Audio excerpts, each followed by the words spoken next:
Love it when people are on time.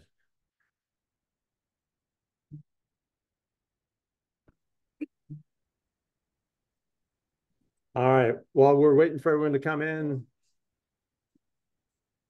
let's uh let's tell everyone where we're joining from today in chat.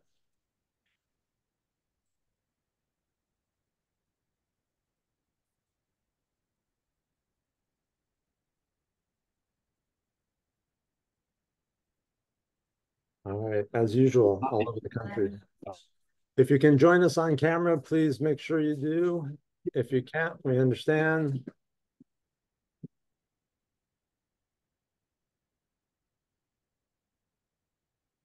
We'll give it a few more minutes for everyone to come in and join. We're up to 77 teams. This is going to be a great segment today. If you guys didn't notice that we've shortened these to 40 minutes, we've done that just to condense it, make sure that we weren't taking too much of anyone's time, but trying to do at the same time offer as much value or even more than we were. So we'll see how this first one goes in the shorter format.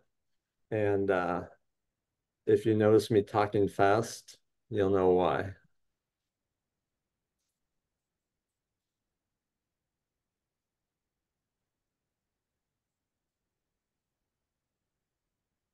All right, I'm gonna share my screen and kick us off uh, with the news that we did shorten this format. So, all right, so welcome to this month's Pro Plus webinar. Hey, just a reminder, the reason we do these is for one reason, to provide value, give you guys an opportunity to see what we're doing, what's new, for you to be able to share with one another best practices and tactics, and give you a chance to ask questions. So we want this to be interactive. We're going to have a great panel I'm super excited about, and let's get going. Um, we talk about markers for success. What do the top teams have in common? What are the top agents, converting agents all have in common? There's a few things that we notice. Number one is their effectiveness on the initial call. The agents that are the most effective on the initial call have one goal in mind on those calls. They are uh, setting an appointment. That's their goal, right? So everything that you do, you can hear as we listen to the call recordings, all they're focused on is getting face to face with that consumer. Now, along with getting face to face, typically is showing properties. So here's what we've noticed. Our data shows that an agent who shows property to a consumer within the first 14 days of the introduction has a conversion rate that's significantly higher than the ones that don't.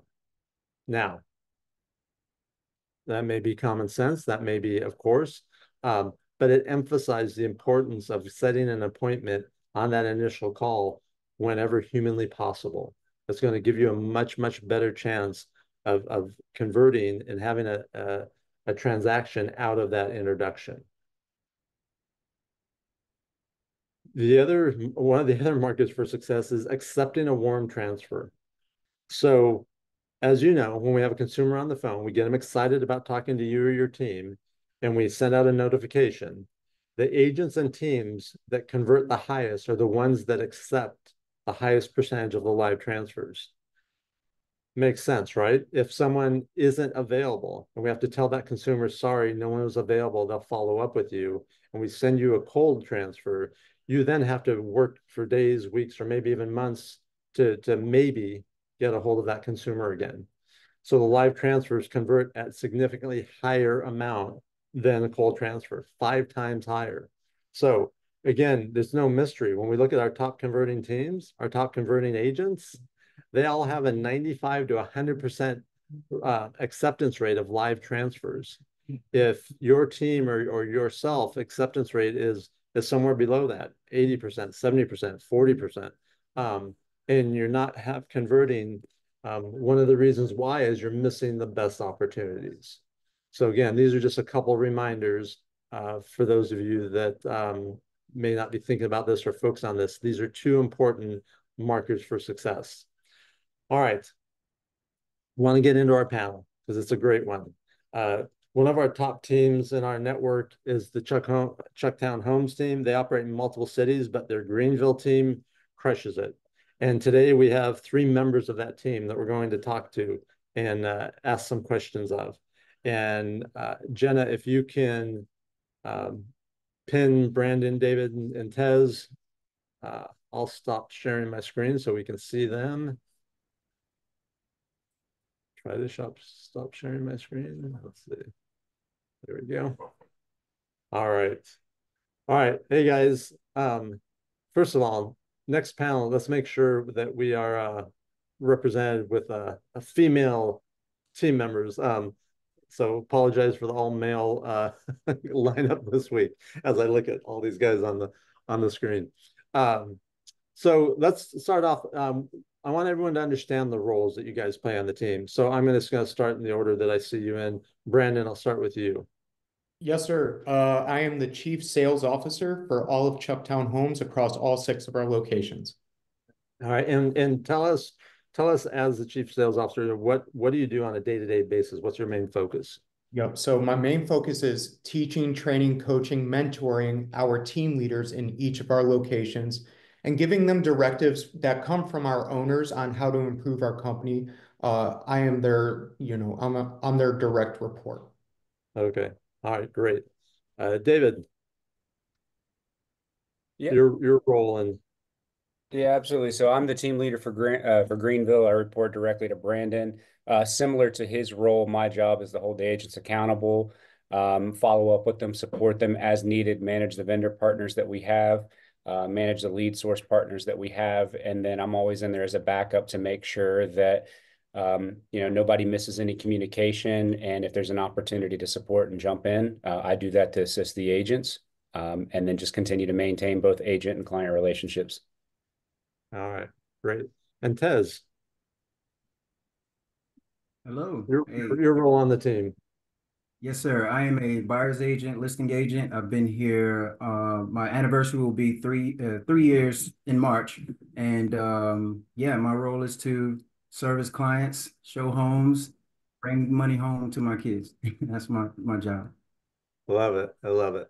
All right. So Brandon, I'll start with you. With programs like Movado Pro Plus, and I'm sure you guys have other lead programs, other partnerships. What's in your mind, what's the biggest challenge that you have or that your agents have with or that you have in driving success with your agents? Yeah, so I think with anything that we do, consistency is always the biggest challenge, right? In order to be successful with internet leads, you just have to be consistent in the first place. So holding agents accountable to the system, tools, and technology that we provide, and coaching them to be consistent and making those phone calls every day, every 2 days, every week, or bi-weekly. That seems to be the biggest challenge. And what I hear you saying is consistency primarily in the follow-up. Right. And so what do you do, or what do you try to do that drives that behavior? Yeah. So And what do you have anything that you're doing that works better than other things so other teams can emulate that? Yeah. So I think it starts with servant leadership, right? So David is in Follow Up Boss, which is our CRM, every single day. That's one of his big jobs, is to be a lead manager and look for those opportunities. So David is not in production. All he does all day long is help teach, train, and coach, mentor agents to convert these leads at a higher level. So David constantly is looking for opportunities to do that inside of our CRM. We also have some really cool tools on the back end. We just recently implemented Shiloh, which integrates directly with our Follow Boss, listens to all of our calls, and we can get really granular with the coaching. So, for example, we can search for any lead staged with appointment set who's had a phone call 2 to 8 minutes long, and then really dive deep on those phone calls and provide that good coaching to agents. Got it. Great. So David, when you're in Follow Up Boss and you're looking at the introductions that Tez has gotten or another agent's gotten, what are you looking for and what are you looking at? And then based on that, what's the conversations you're having with the agents? Yeah, so the first thing I do get in there is, as Brandon mentioned, we have time tags. Every single lead that comes in, we have it tagged and we have it staged. Have we met with this person? Have we spoken? Have we set an appointment, etc. And then we have time tags. We have daily, 2-day, weekly, bi-weekly.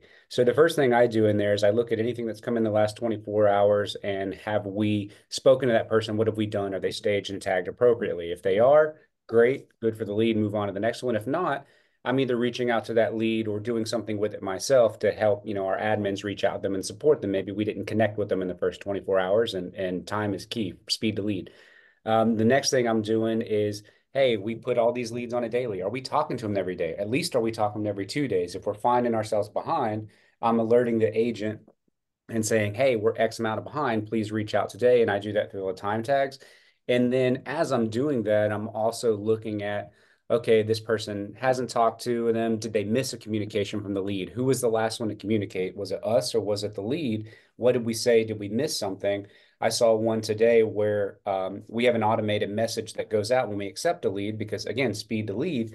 And this lead thought it was admin or something like that when one of the agents was going to call. So they immediately replied, stop. And I saw that, and I don't think the agent saw it. So I tagged them this morning, hey, this person said stop. It prevents us from being able to text them. You need to make sure and call this person because he thinks you're a robot.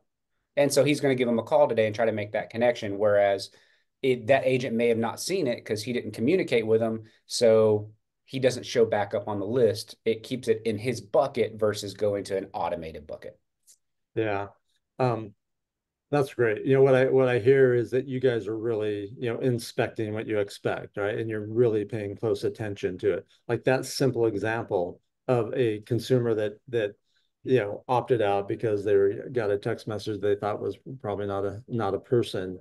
And if you weren't expecting that, that's someone that just would have gone by the wayside and a missed opportunity, a potential missed opportunity.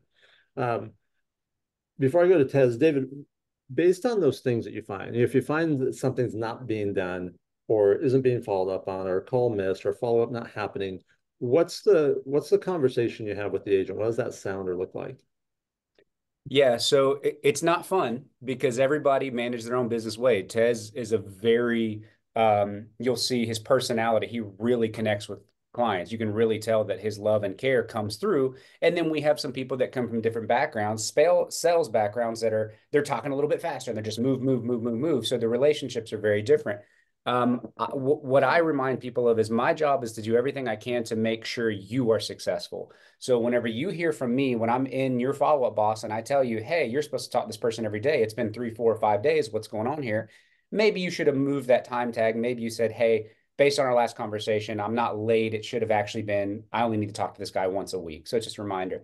I tell them, think of me as your Google Calendar. When you have an event coming up, I set myself anywhere from 10 minutes to an hour ahead of time alert.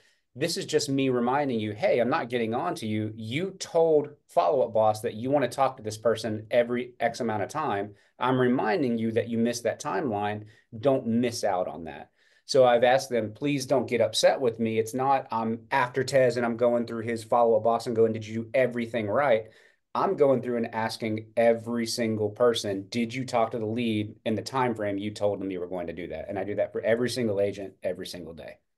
Awesome. I wonder, and there's no secret that you guys are one of the top performing teams, and I'm wondering as teams listen to this, how many are going, maybe we should be turning it up a little bit. Tez, question for you: when you get or have a conversation with David or hear from David on something that was maybe missed or maybe you ran by, assuming that ever happens, how does it feel?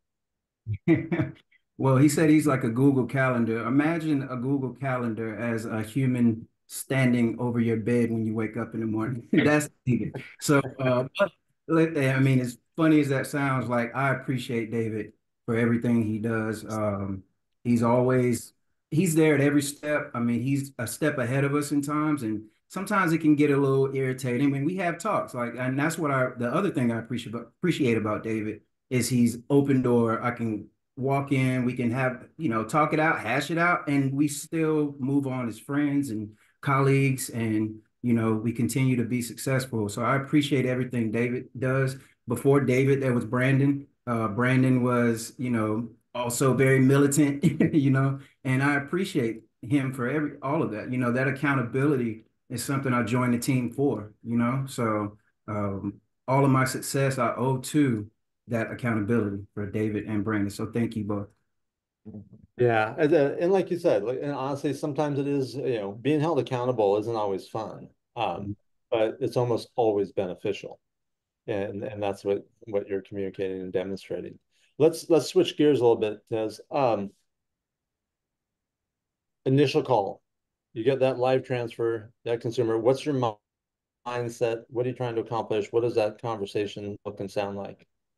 Also, I'm glad you mentioned mindset because that's a lot of what shapes my conversations. Not only would I lean on my life experience, I've been a lot of places, I've met a lot of people.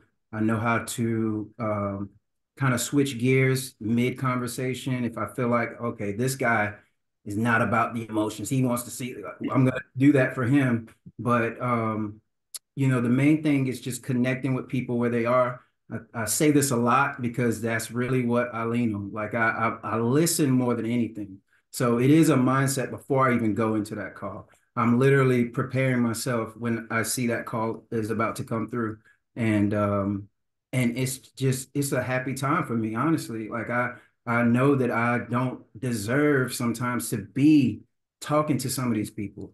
So whenever I'm just thankful every time I get the chance to improve their life, in some way. Like I look at every single connection with everybody as I'm going to meet you where you are. If you meet me at a two, I'm going to give you two, but then I'm going to give you one more, and as long as I go at least that extra mile for you, I can't lose, and that's what I attribute most of my success to. I love it. I love it. We record all the introduction calls, and I've listened to hundreds and hundreds, and um, I wish everyone had the same attitude. I know a lot of our agents do, a lot of our teams do, but I hear calls where sometimes agents feel like they're actually being bothered, like they're being interrupted. And when I hear that, I just think, wow, what a wasted opportunity. Yeah, you That hear they have. McDonald's like they're mad because you showed up at the window. Yeah. Yeah, exactly.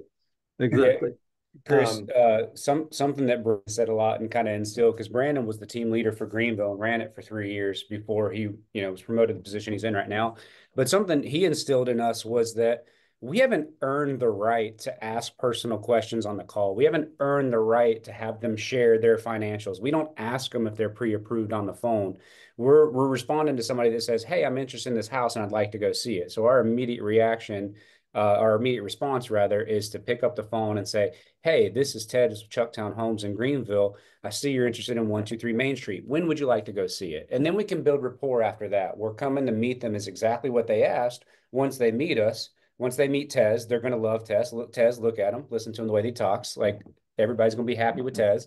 And we're going to build that relationship from there. So we've coached new agents on the team, especially agents that have joined us after maybe being in solo life or something like that, where they're trying to ask for pre-approvals. They're trying to qualify. They're setting up barriers and walls up front to prevent themselves from getting that meeting. So again, we haven't earned the right to ask them that because if I pick up the phone, Tez picks up the phone, Brandon picks up the phone, or anybody else, they don't know who any of us are. So regardless of who it is, it's nothing personal against us. We're just some random person until we meet them at the house.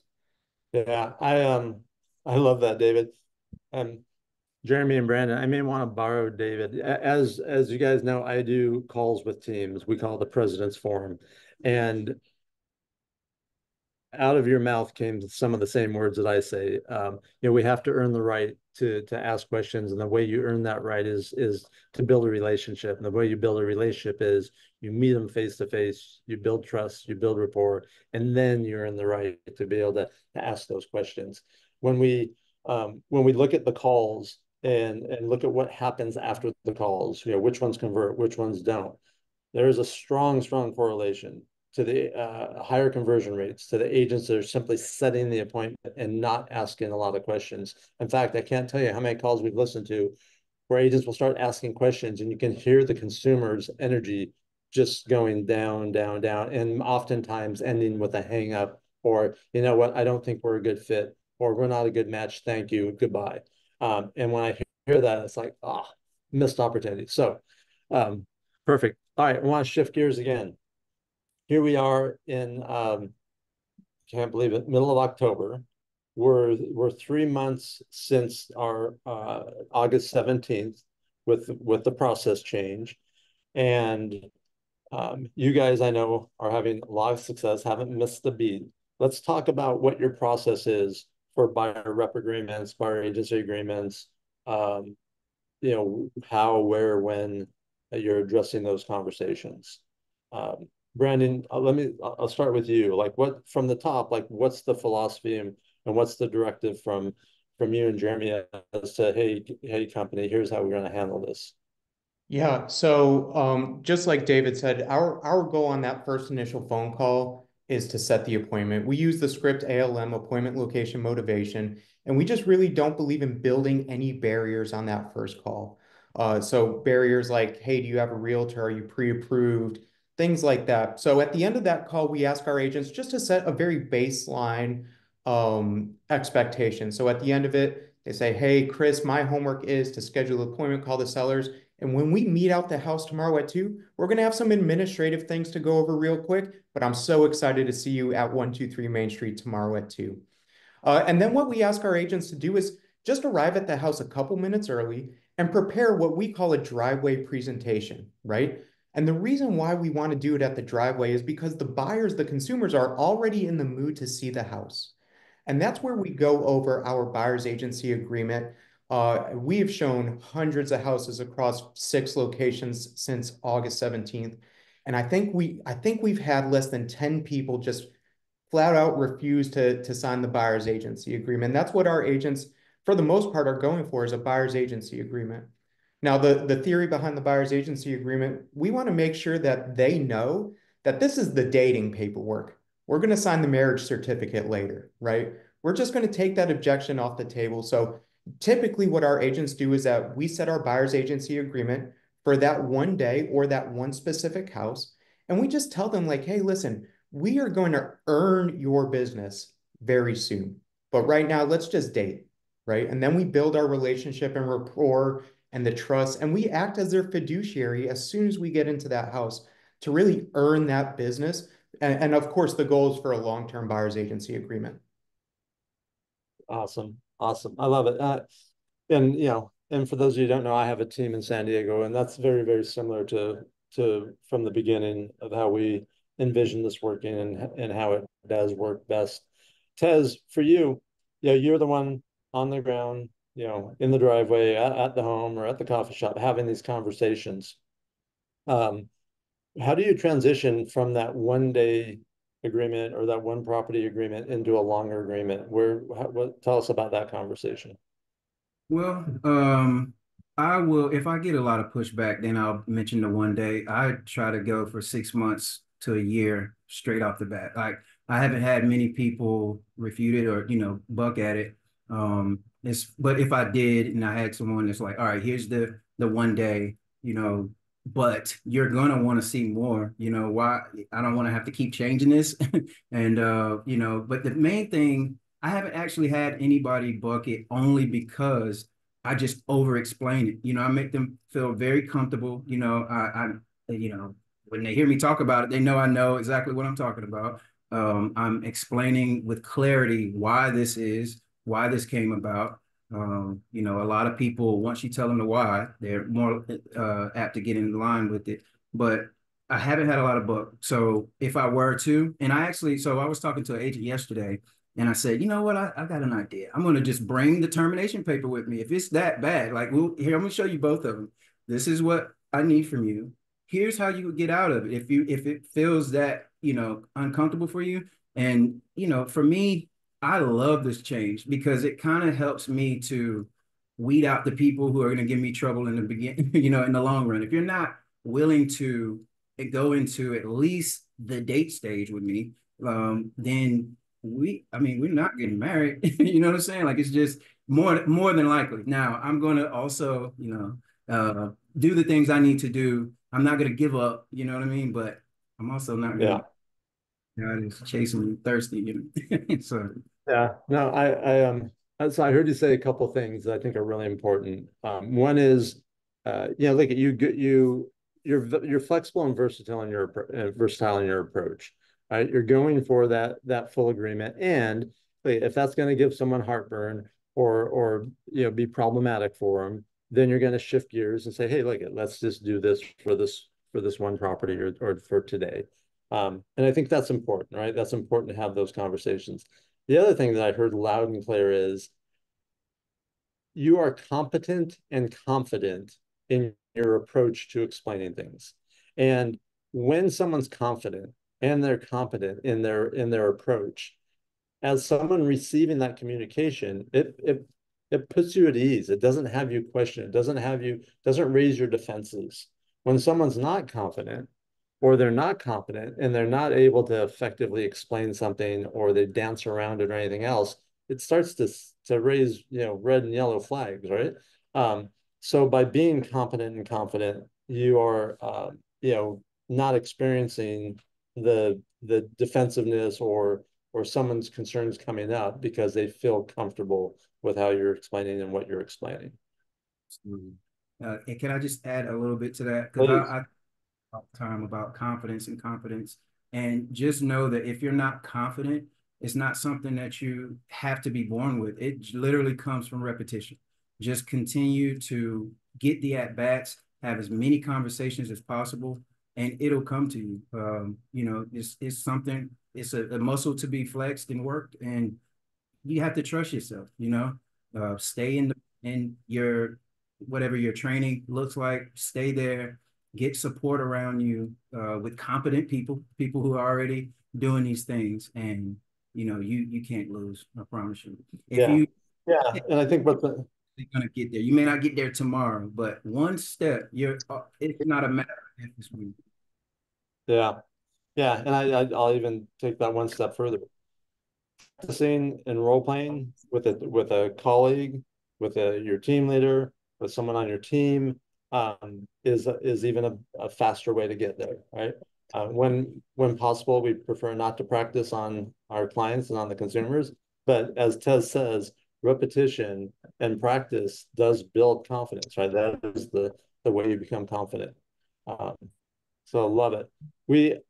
I think there's been a couple questions pop up. If you guys have questions, just put them in chat.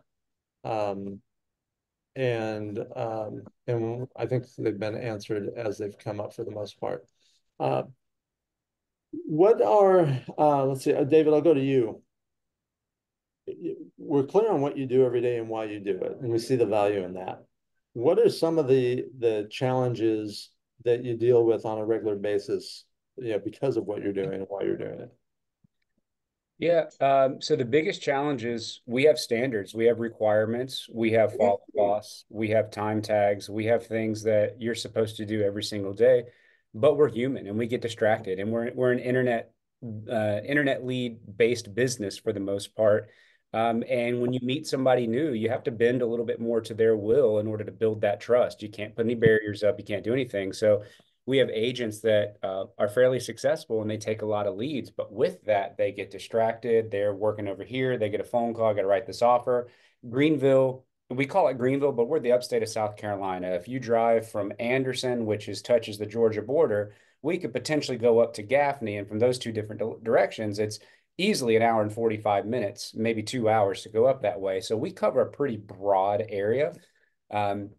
So at any given time, it's very possible for us to have a showing in Anderson and then one in Greenville and possibly one in Spartanburg. We try not to do that, but that's for users that can't see the map, that's going to be an hour between every showing just to get there, let alone the showings itself. And if you get things that pop up, you're going to have distractions. You're going to forget a text message. You're not going to see it. You're going to forget to call somebody back. So we do have people that, are left on red when it comes to text message or calls. We do have people that say, hey, I want to talk to this person every 2 weeks because they're not going to be buying something for another 3 months and we don't want to harass them every day. But then we know they're kind of lower priority. So then we're like, it's only been 2 weeks. It's not going to be a big deal if I wait another couple days. And by then it's 20 days, it's 3 weeks since we talked to them. So the the biggest challenge we have is even for the best agents, we still struggle and let some slip through the cracks and follow up. So when I'm there every single day, it's literally, hey, you may have closed 45 deals this year already, but you got these 4 people you left hanging. This guy wants to buy a house. Look, we can see him searching in our YLOPER search. He's looking at houses yesterday and you haven't talked to him in 2 weeks. So getting human, getting distracted, just reminding people like we have these standards. If you follow these standards, if you're in Follow Up Boss just Monday, Wednesday, Friday, you'll never be more than a day late responding to somebody, should anything like that happen. Yeah. So. Yeah. So question for you or Brandon. If there's a team, and I doubt there is, but if there's a team that's on this webinar or watching this recording whose leadership isn't rolling up their sleeves and really getting in there and helping the agents, what would you say to them? David, let the Army take this one. I'm gonna let the Army veteran take this one. Yeah. So at Chucktown Homes, we have 3 leadership principles. Leadership principle number 1 is servant leadership. We will always do what's best for the agent before ourselves. Leadership principle 2 is extreme ownership. Everything that happens both in our business, to us and around us, and in our personal lives is a direct result of the decisions that we make, right? And the last one is leading by example. How we do some things is how our agents are going to do everything, right? So when our agents see us active in their business, because we're going to hold them accountable to the commitments that they made, just like you heard from Tez, it's not us beating down on Tez. It's saying, hey, Tez, we're here to support you. And I think one of the things that I love most about Chucktown Homes is our culture of accountability while maintaining that level of like camaraderie. The agents in the Greenville team, they come to my house, they swim in my pool, they play with my kids. Like they know my kids' names, I know their kids' names, but we all hold each other accountable because whenever Tez takes a lead, he really takes that opportunity away from somebody else on the team. We love that Tez got that lead and we're going to support him in that, but we're also going to hold him accountable to serving that lead the right way. Yeah. That's great. I mean, every month we do everything we can to encourage as many of our partners to be on this webinar, to have their agents on this webinar. There's not a person who's listening to this right now who isn't getting extreme value from this or isn't thinking to themselves, maybe I need to up my game, or maybe I need to change some things, or maybe we need to do some things at a higher level or at a different level. So this is great, and I knew this was going to be a great conversation, and you guys are delivering. We have a couple minutes left. If there's again any questions that anyone who's with us right now wants to ask, please put in chat. This is your opportunity. No one should go away with any questions in their head. And Chris, I know we're not going to get to every question, but one of the things that we're really passionate about is just sharing what we do well. So I just dropped my email in the chat. I would love to connect with a whole bunch of y'all and just jump on Zooms and mastermind together. That's how we all grow. That's awesome. We really appreciate that. Tez, I'm going to go back to you. Oh, wait. How do you handle leads that come in for land? Yeah. Go ahead, David. Tell your story. Tez, unmute yourself. There you go. And I just said same way, but go ahead, David. Yeah. So yeah, three-peat. Yeah, we do it the same way. We have had people on the team that I think we got one on the team right now that says, female. I just don't feel comfortable. Any land lead that comes in, I'm just not going to do land. I'm just not going to go walk land with a stranger. I can kind of see that. Why somebody would feel that way, and that's their decision. We just go, hey, if that's the case, if a $15,000 land deal comes in, or a $600,000 or an Ojo lead, I think Tez got. I actually showed it for you. I think he got an $800,000 land lead. Okay, if a $15,000 or an $800,000 comes in, if you're saying no land, it's no land, period. We're not going to cherry pick. But we do it the exact same way because our license and our ethics requires us to treat a $15,000 lead the same as a $1 million lead or $2 million lead. So we're going to operate in the same way. chances are the conversation when meet in person might be a little bit different because somebody looking for land of $15,000 usually is in a financially different situation. But the upfront conversation does not change depending on the value of the lead or what type of property they're looking at. And Yeah. I would say some of our biggest sales have come through as land leads because a lot of the consumers think that building a house is just financially makes more sense to do. And then when they see what it costs to build a house, David, I think you got a $50,000 land lead that quickly turned into a $2.1 million buy. So we service all leads the exact same, whether it's the $10,000 land lead or the $10 million mansion. We're serving people, and that's what we believe in. Yeah. Yeah, Brent just shared in chat a $65,000 land lead, yield him an $800,000 sale and a $1.2 million purchase. So that goes back to the old adage, don't judge a book by its cover. So Tez, David, Brandon, appreciate you guys very, very much, jumping on here, sharing just nuggets and gold bars with everyone. This has been very, very helpful. Everyone that's joined us, we appreciate your time. We appreciate your partnership. We're going to keep providing things of value. Let me see if I can change this in the other direction. There was one more slide that looks like it's not coming up. Give me 1 second. Won't go the other direction. All right. So in any case, I was going to reminder,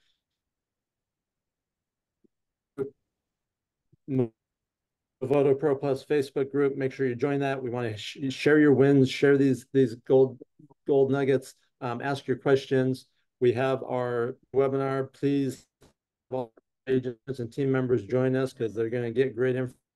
And then we do a monthly mass sites value for you all against the week. And thanks, everyone. Thanks, sir.